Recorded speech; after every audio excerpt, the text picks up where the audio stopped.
Hello everyone, I hope you're doing really well. It's the 22nd of November 2025. I'm Gary Waterman, a former UK police constable, and with the help of others since 2022 I've acquired irrefutable evidence of decades-long international government fraud involving the forgery of the Companies House registration system.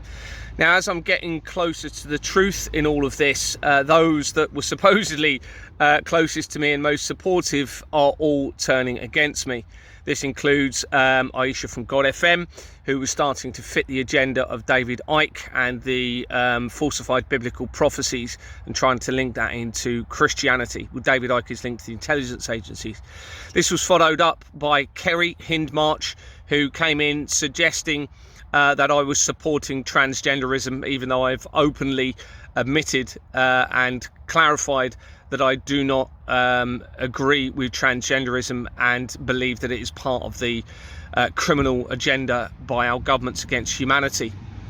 This has also then been followed up by Terry Harrison, who has supported the information by the rapid response teams where this all started back in 2023, where I was directed to Trevor Meelan, who became part of that group by my wife's father, and then it turns out that they're massively implicated in the fraud. Well, they had been trying to use the ring that I acquired from my wife's granddad to undermine me, saying that because potentially it's a Freemason ring, then that undermines all of my evidence. Well, Terry has come on the back of this now and claims that if I don't remove the ring, then I'm a Mason and I am compromised. This is despite me openly claiming and stating that all Freemasons need to be arrested because they are implicated in this international government fraud. The ring is purely being worn by me because I loved my wife's granddad, and I was given that ring to me when he died in 2021. Now, there's lots of information I could say about all of these individuals, and I might go into a couple of little things in a minute, but it's very clear that, you know, we've got a group that has been sent in to get very close to me, to make me believe that I can trust them, to then give them the ability to just swing the other people's majority view about me by turning completely against me. Because a lot of people, of course, will say, well, this person was very supportive of Gary, sharing his evidence and even carrying out strategy, and now they've all turned against him. Well, we therefore can't trust Gary. It's a classic tactic. Now, this is now also backed up by Britpack, who is claiming to be Muslim and has also suddenly turned on me over basically information that I'd received that he had threatened to unalive somebody else on a message, which I saw no evidence to support that whatsoever, and that information was from Aisha from God FM. And he now has completely turned against me, and I'm going to show you his email in a minute, but they have removed the email that I sent to him. So I can only assume that all of these people have either been compromised more recently to try and undermine the evidence and me, or they have been from the start, which just shows how massive this is. And this has all started since I've identified a potential infiltration of Christianity linking into the crimes against children, very, very serious crimes against children. So let's have a look at some of the information surrounding this, and also I've found some absolutely gobsmacking evidence tying into the falsified prophecies and how this ties in with Iona and other areas of the fraud. Emails I've received from Britpack, and they have removed the email that I sent to him prior to this, okay, which was literally just explaining that Aisha had told me that he had threatened to unalive someone, that I had seen no evidence of it at all. So they've used this to turn Britpack against me. So Britpack has either been compromised or was from the very beginning. And it says, you spread rumours about me without confirming with me first. I'm done with you. You broke my trust. Don't send me people to me begging me to come to your lives. I'm not interested anymore. You have totally let me down big time. You don't understand how serious this is. Basically, you broke my trust. Karma is going to get you. You effed up big time. You should have not done that. This is the moment we part ways. Very soon, when karma comes to you, repent to God. Also get forgiveness from whoever else you have hurt. One last lesson: never ever ever ever break someone's trust like you did to me, because that will will be I presume that's supposed to say, beginning of your downfall, and there won't be no coming back from it. Allah is extremely severe punishment. Always remember that, and don't bother messaging me back. I don't want to hear it. And he sent a second email saying, you broke my trust and my heart. I pray that makes you pay for that. Amen.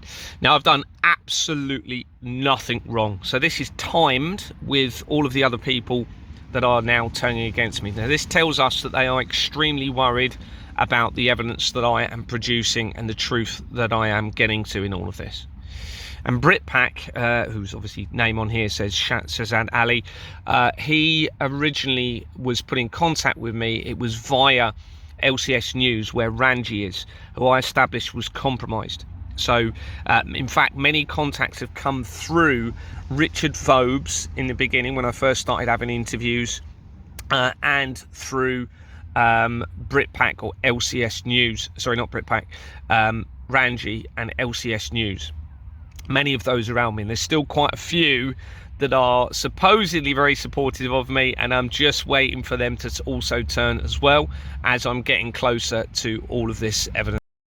Section of my main evidential research document where I talk about the Rapid Response Team and their associates targeting me, and I mention Terry Harrison having introduced me to Richard Short. Here are screenshots taken in one of my documents in relation to a Facebook post that I did, which was a chronological timeline of events tying into this international government fraud, and then somebody put a comment on there called Heath Redberry, stating, you need some medical help, you are a lunatic and a gaslighter. Now, this person is linked into the Rapid Response Team, and he actually put a post on Facebook as well. And initially I responded and then decided to remove my comment, but they picked up on it, so I basically ended up engaging with the group. You can see here's a supporter of Nigel Farage that we'll come to in a minute if I get a chance, and part of Reform. But Richard Short also came on the back of this and was trying to undermine the evidence, saying that all I'm doing is upsetting people. Well, of course, there's lots of correspondence with me asking why are they not using the evidence of the international government fraud. It is clearly the key to all of the world's issues.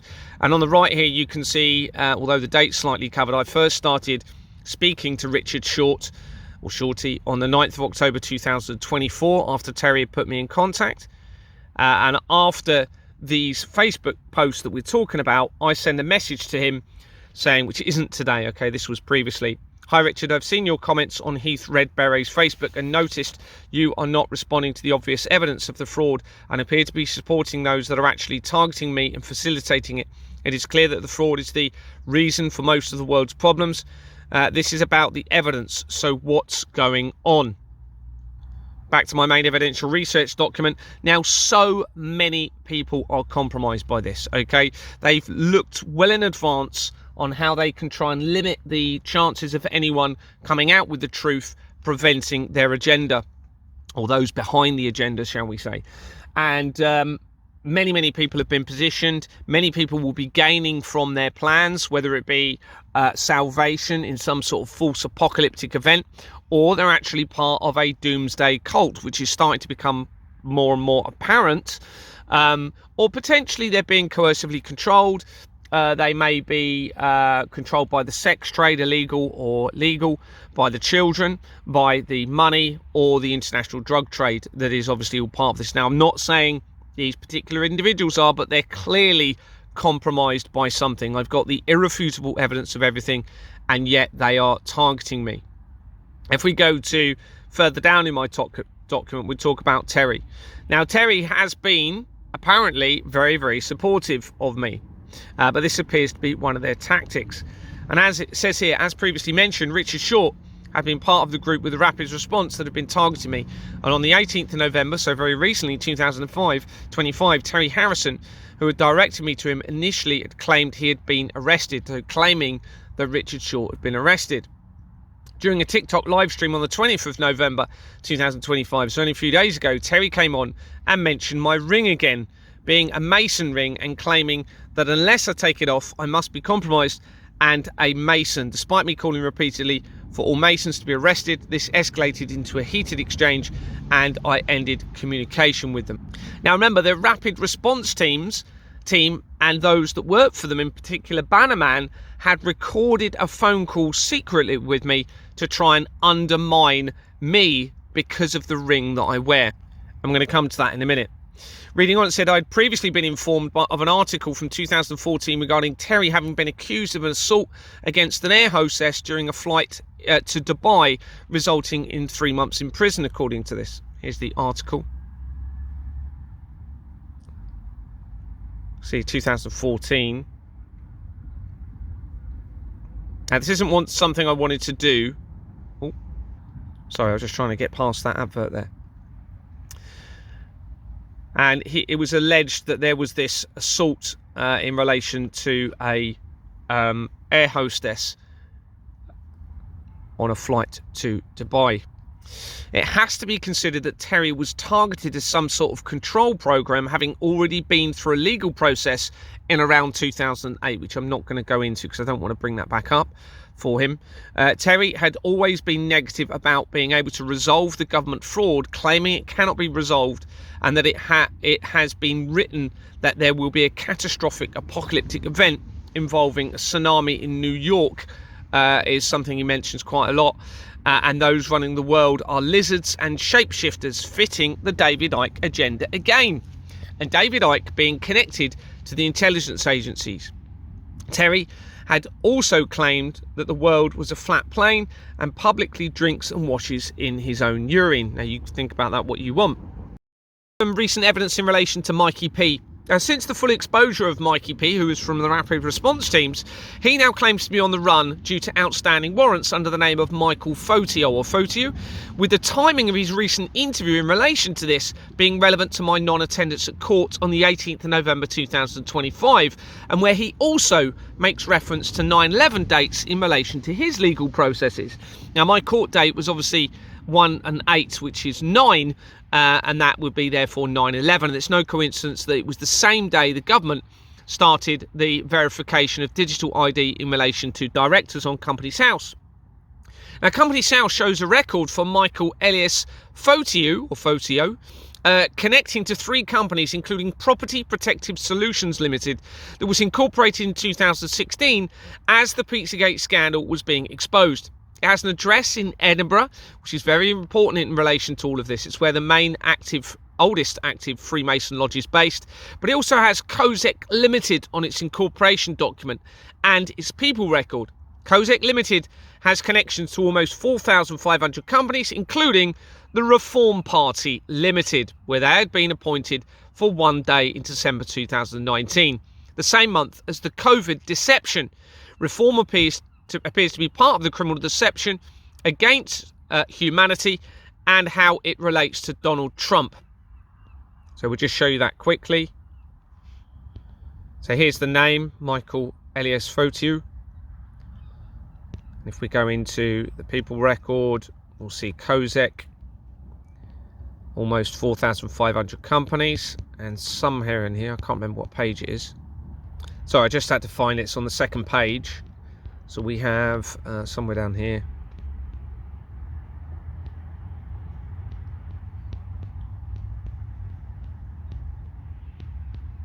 Reform Party Limited. Now, the Reform Party also links to the apocalyptic deception involving Derren Brown and the 2012 show that he did called Apocalypse, where an asteroid supposedly hit the Earth, and that asteroid was called Swift, and Swift is the name of the international transaction system used in the criminal fraud against humanity. And I just want to go back and look at some of the earlier evidence in relation to the Rapid Response Team, because they do seem to be so important in all of this, and they link with my family, also my wife's family and my brother-in-law's family, who all connect in with Julian Assange and a doomsday cult via the research. Scott Chilton had been the Chief Constable of Dorset Police and Sam Durrell the Assistant Chief Constable at the time of me reporting the fraud in 2022. Chilton transferred to Hampshire and Isle of Wight Police after they tried filing my reports, followed by Sam Durrell, and Chilton later retired on the exact same day that I released my evidence of the Satanic Temple United Kingdom and that featured Chilton in the research. That's a company called the Satanic Temple United Kingdom. The official reports claim he's being investigated for gross misconduct, but I suspect it will be due to the exposure. Information shows that Chiltern originally joined Hampshire and Isle of Wight police before Dorset in 1992, a key time in the fraud, with it being the year of the initiation of the electronic register on Companies House and when the Vatican became a legal entity, as well as some other very critical evidence and information prior to that, which includes David Icke coming out saying that the world would be devastated by earthquakes and tsunamis in 1991, and he is linked to the intelligence agencies. And just to confirm that, here is my Telegram. You can see the date, April the 5th, and I'm talking, you can see here, World Critical International Fraud, the Satanic Temple, United Kingdom. And here is the article regarding Scott Chiltern. Chief Constable retires. You can see the date is on the 7th. So I started the publication on the 5th and it goes through, and it was on this date where I actually mentioned him within that document over a series of videos that he actually resigned or retired. You can see here, Chief Constable of Hampshire and Isle of Wight Constabulary has retired after it was confirmed he was being investigated for 2 alleged workplace relationships. And here is another article in my document. I haven't looked at this one for a while. Investigation into Scott Chiltern's conduct continues despite immediate retirement from top role. 7th of April. Talks about Donna Jones, and there she is. I'm going to come on to her in a minute.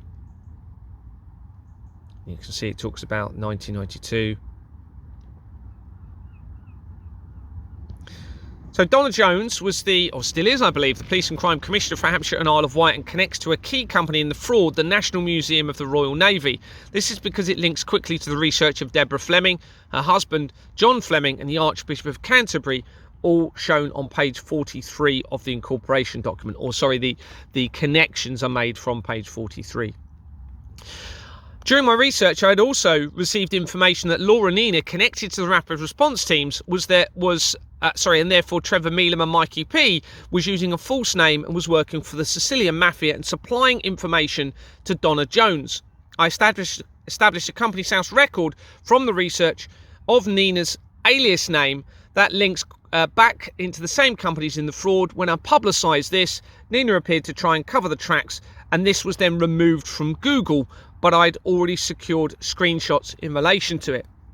I then go on and talk about the National Museum of the Royal Navy that links to key areas of the fraud, and Ian Fleming had been a naval officer with the connections to the intelligence agencies, as well as writing the James Bond novels, making connections to the entertainment industry. Having transferred to Hampshire and Isle of Wight Police, Scott Chiltern had been replaced by former Metropolitan Police Chief Amanda Pearson. Companies House shows that Pearson became a director for KPMG LLP in May 2002 and for KPMG Europe LLP in October 2007, a month after Exborn Manor Freehold Limited was incorporated. Now, the first one was not long after the World Trade Center disaster. KPMG Europe LLP shows Linklaters and addresses on its incorporation document, making connections to Linklaters and Paynes, and therefore both Pfizer and AstraZeneca vaccine companies in my research, all fraudulent entity companies linking in with it. KPMG is significantly connected to the fraud and to my wife's family by her cousin Victoria Proctor, and according to the research, KPMG were also used as the auditors for Bournemouth, Christchurch and Poole Council around the time of the council's head Andrew Mellor resigning. This was after I made my report, and Mellor's companies connects to Vistra, the main company in the fraud, and articles had emerged of potential misappropriation of council tax funds in relation to Mellor. There appeared to be several other possible duplicate records for Pearson. Remember, we're talking about Amanda Pearson, the Chief Constable of Dorset. Remembering that there's never been any verification with Companies House deliberately by the governments and their organisations, allowing them to defraud and launder trillions from the masses and knowingly facilitate crimes against humanity. And it seems particularly children the most innocent of all. Run record connects to Skin Revolution Limited that was incorporated in October 2016, 2 months after a supposed ritual took place at CERN, and the same year as the Pizzagate scandal became exposed involving, allegedly, Hillary Clinton. and leading to the apparent speculation of the skinning alive of a child or young person. I seem to be finding a few skin companies with Skinner's Academy being connected immediately to Ghislaine Maxwell from the researcher where my wife worked as a nanny, called Little Stars, and King Charles and Prince William also link very quickly, almost immediately, to this Skinner's Academy, as shown elsewhere in the document. Here's the record for Amanda Pearson. You can see here is Skin Revolution. You can see it was incorporated in October 2016. Another record for Amanda Pearson connects to Red Horse Foundation CIC, which was incorporated in 2010, the same year as CERN Limited, which deals with the Large Hadron Collider. CERN is the name of that company, and it dissolved in July 2024. As I was establishing connections to adrenochrome and the fraud and the blood taken from tortured children. It has Codden CPM Limited on its incorporation document, which features in the research of Sonia Poulton, Hillary Clinton, and quickly to Blackpool Pleasure Beach and the apparent infiltration of the possible murder of the real royal family in the late 1950s, early 1960s. Here you can see the connection to Red Horse Foundation via another record for an Amanda Pearson.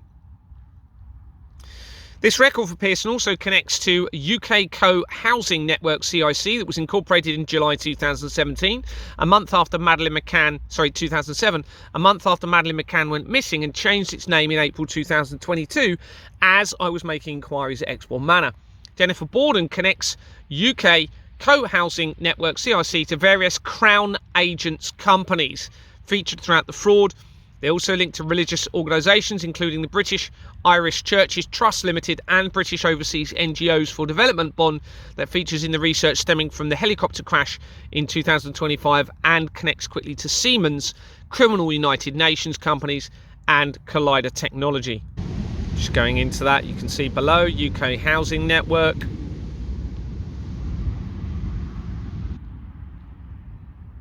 In July 2007. It started the month after, changed its name as I was making inquiries in Exbourne Manor. No other time, according to the overview. If we go into the people record, Jennifer Borden connects to 16 companies, including Crown Agents International. They feature throughout my research. Crown suggesting a link to the royal family. There's another one. Crown Agents Foundation, Divas Club, Crown Agents Limited in liquidation. This is what's happening, you see, as the exposure continues, a lot of the companies are closing down. The British and Irish Churches Trust Limited, making another connection to the religious establishments, British Overseas NGOs for Development bond. And this makes critical connections into Siemens, Criminal United Nations companies, into the Nazi regime and the deception surrounding the Vatican, going back for a very, very long time, and potentially it looks like certainly an infiltration of the Christian network, but potentially also a deception within Christianity and how that ties in. We've also got Christians abroad here. Another record shows Pearson Films Limited. It was incorporated in 2011. Sebastian William Orlando Pearson connects the company to Pearson Films Black Jaguar Limited.